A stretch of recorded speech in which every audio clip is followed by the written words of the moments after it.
साईबाबाने एवढा चमत्कार करून दिला. सकाळी 4 ला उठलो, एवढ्यात आरती चालू झाली.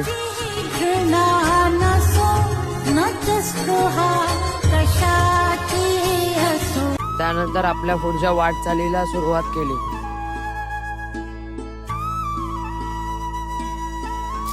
सायमाय सकाळ मित्रांनो, तर दिवस दुसरा चालू आहे. थंडी काय एवढी नाही, पण पाईपलाईन काय संपत नाही.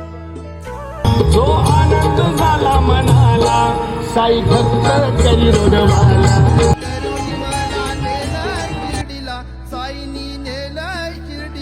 आता आम्ही आंघोळीच्या हॉल्टवर चाललो.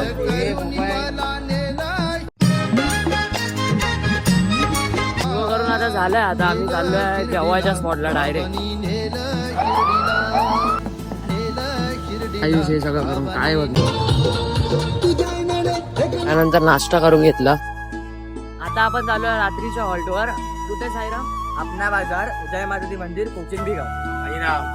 आजचा दिवस खूप मोठा होता. म्हणजे खूप किलोमीटर गाठायचे होते आणि खूप नवीन पोरं होती. त्यांच्यावर अनुभवही विलास गावकर, असे उदय काका सुर्वे हे अनुभवी होते. गोरखनाथ मोरे, जुवनदादा वगैरे, त्यांच्यावर आम्ही हा पल्ला गाठला.